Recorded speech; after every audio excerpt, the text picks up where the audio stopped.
Balancing family and work. We've done this really good sometimes, and sometimes I think there has been seasons it sucks. in our lives where we've been super busy, and seasons where, and then we always come back because it's always like, okay, like we need to like sort of like go back to what's important, like to our center type of thing. And I think but this is definitely probably the biggest topic that we talk about with people. I mean, we go to big events and we host events, we talk marketing and business growth, but always the questions we get asked is around kids and family. And first off, I want to set a precedent here that 20 years from now, we'll know how we did. Yeah, that's true. Yeah. I mean, I guess like anything right now that we say, just Take it with a big grain of salt. asterisk there. Like, take it. Yeah. But we've had a lot of fun along the way. Yeah. So 7 things. We kind of created these like 7 ideas of things that we've gone by over the last years that have helped us. We think we have a really good relationship with our family. We have a fun house.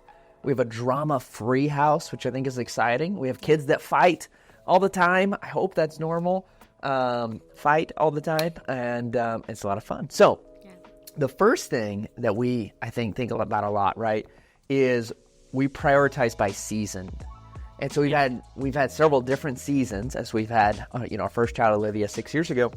We've had different seasons, right? And so each season has been unique and different. Yeah, I agree.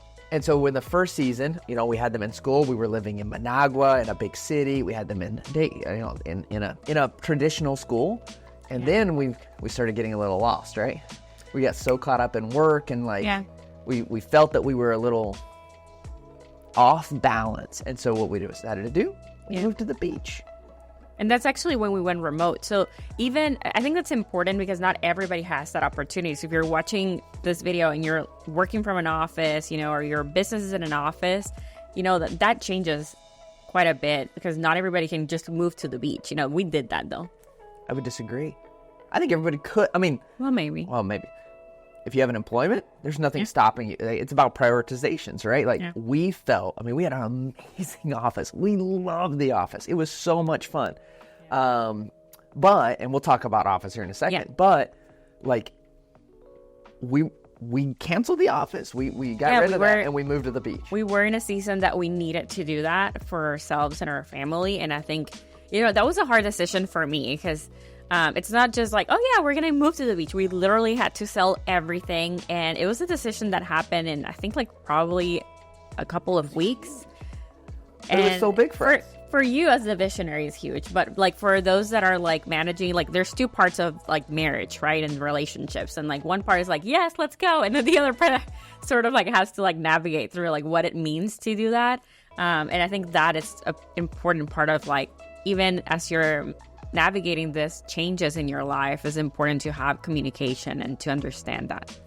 Well, and so this is the big thing. So talking through this just for a second, we decided I wanted to go and I had this crazy idea. And you're like, okay, yeah, sure. Why, and no, we're not doing that. And kept going, kept pushing. And finally I convinced you, right? And it was a great season. We were there for a year and the kids went to the hippiest school in the world. They didn't wear shoes in the school. It was a great experience. But every day at 4 o'clock, they came home, or 3 o'clock after school, and we went to the beach. We hung out. We played. There was no families around. The nearest grocery store was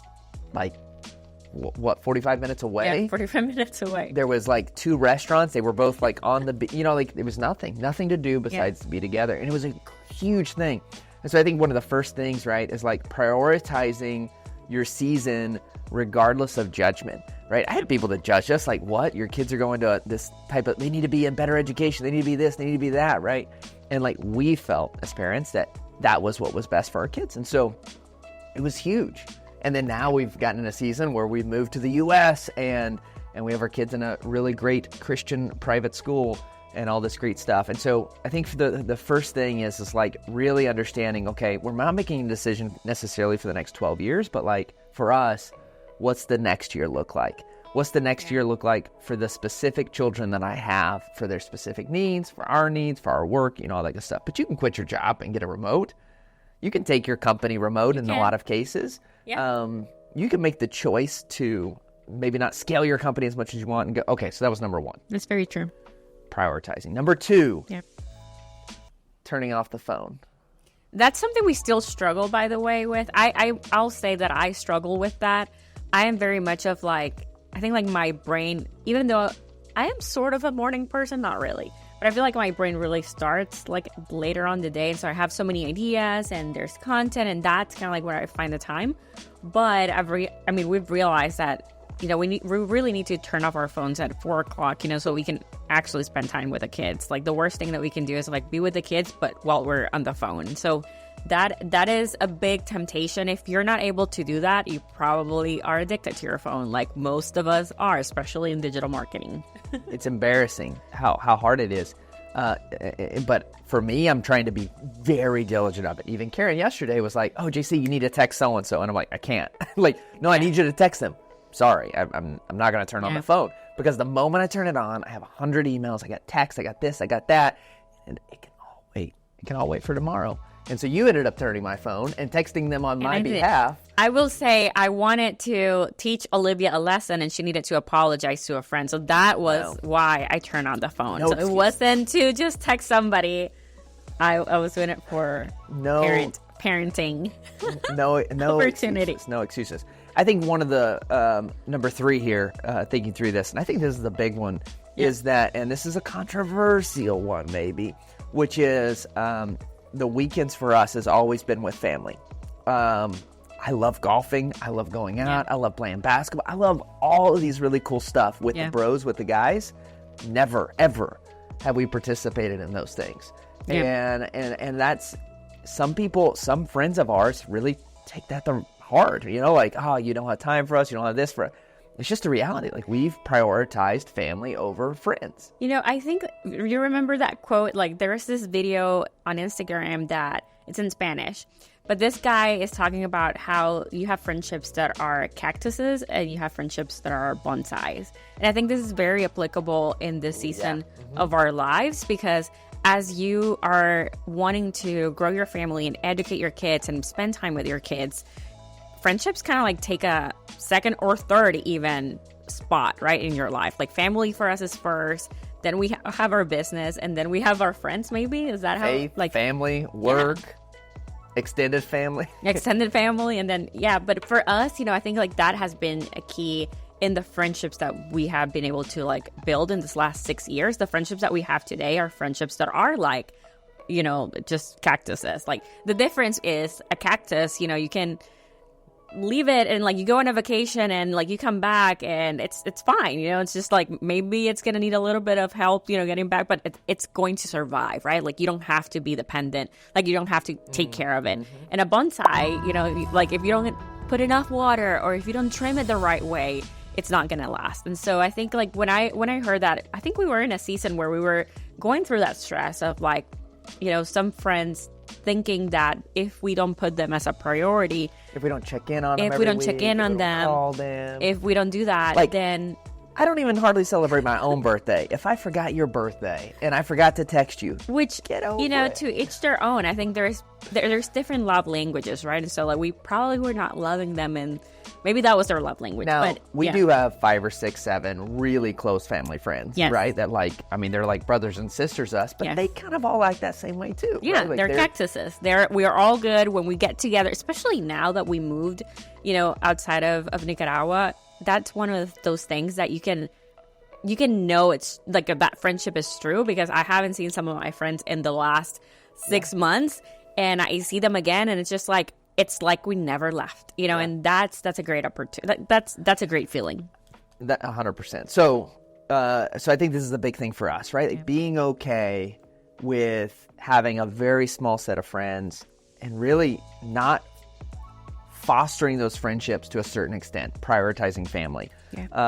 Okay. Number 4. What's number 4? Calendar. Okay, calendar. So number 4, guys, JC cannot really see from afar.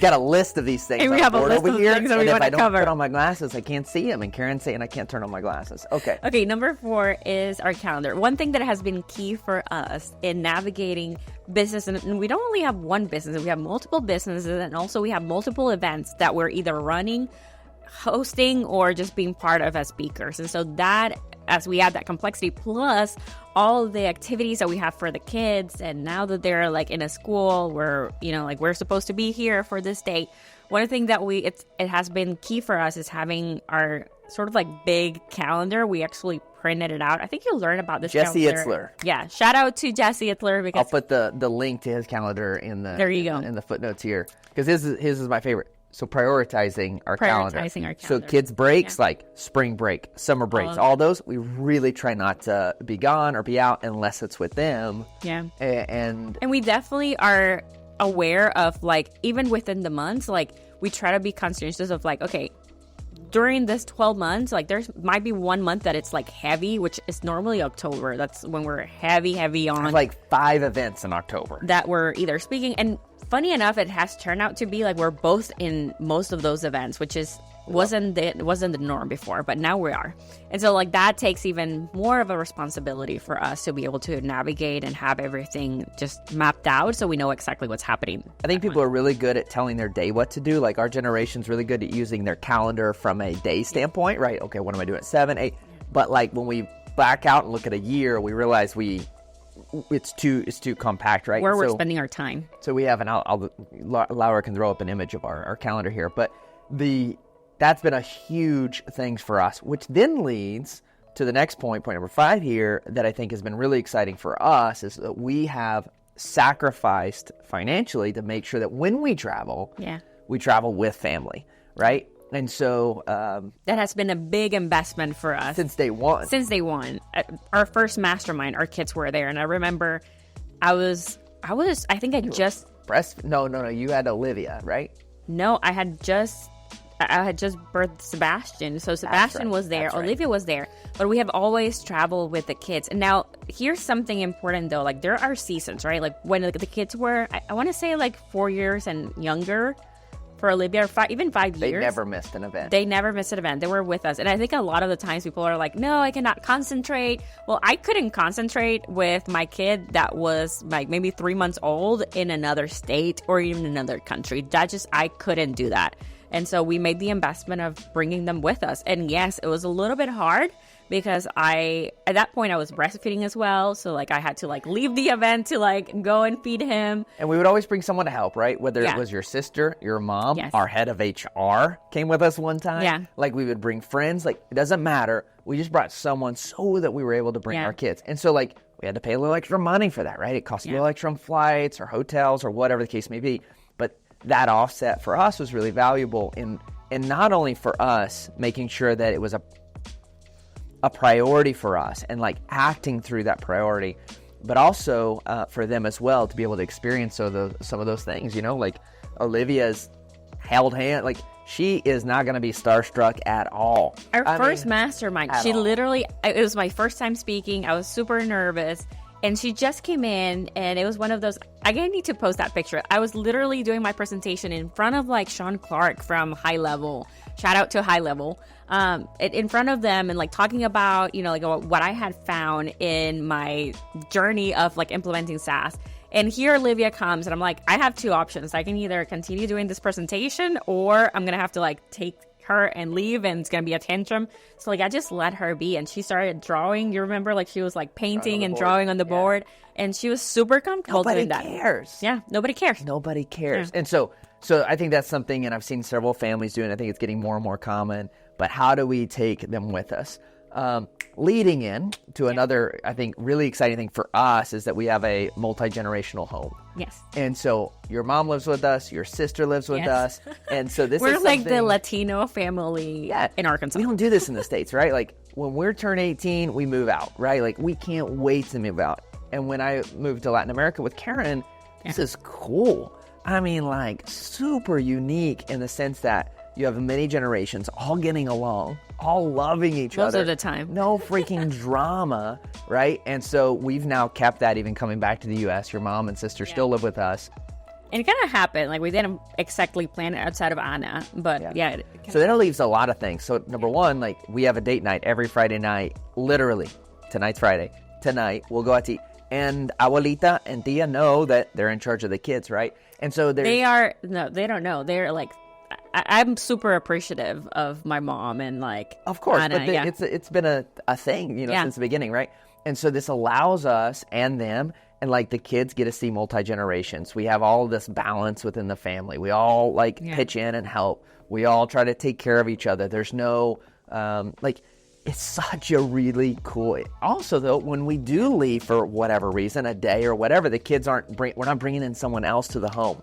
Everything kind of stays into a rhythm. And in there, we are in that season, right? That we wanted to provide that sort of like foundation for them. Like we were done with like sort of like traveling because they're getting into those ages where they need to be like more present and they need to build friendships. And that we have seen, how every kid is different, right? So we have seen how our daughter, really thrives with having relationships, and that's something that she enjoys. So if we're like traveling and getting her out of school or not even like in school, maybe we have a teacher that could affect her, right? And so like we had the opportunity of even we consider hiring a teacher that would like. There may be a season where we do that. But right now we have seen her thrive, I think, in building those relationships. Oh, yeah, for sure. That's encouraging to us.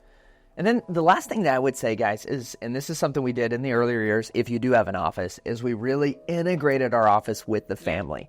And so there's several things that we did there. Number one, we took one of the offices and we made it a nursery, right? And so that was super cool. We had Montessori store come in and like deck it out.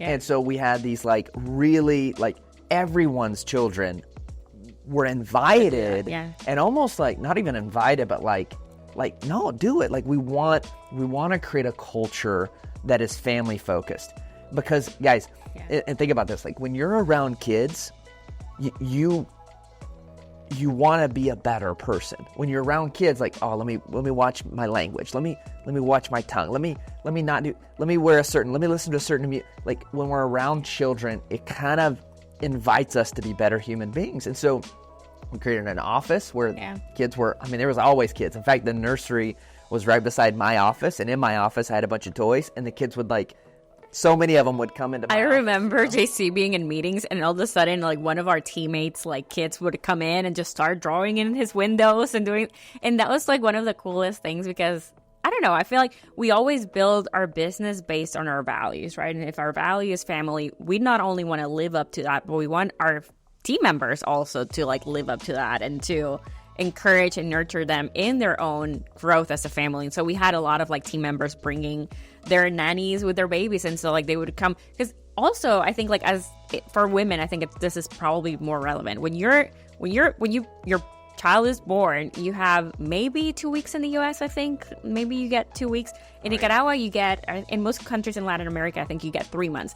Even then, 3 months, for me, it's not enough. I don't want to leave my baby at 3 months. And so having that opportunity to bring them was, I think, like, now we have remote opportunities. So, like, now everybody is with their family. But I think that was a big deal for us. And I remember, like, it all came from, like, our first child, right? So when we had Olivia, I was not able to do that. I had, like, maybe a week that I could take off, and then I went back to work. And so, like, that is something that we wanted to change in our company. Yeah.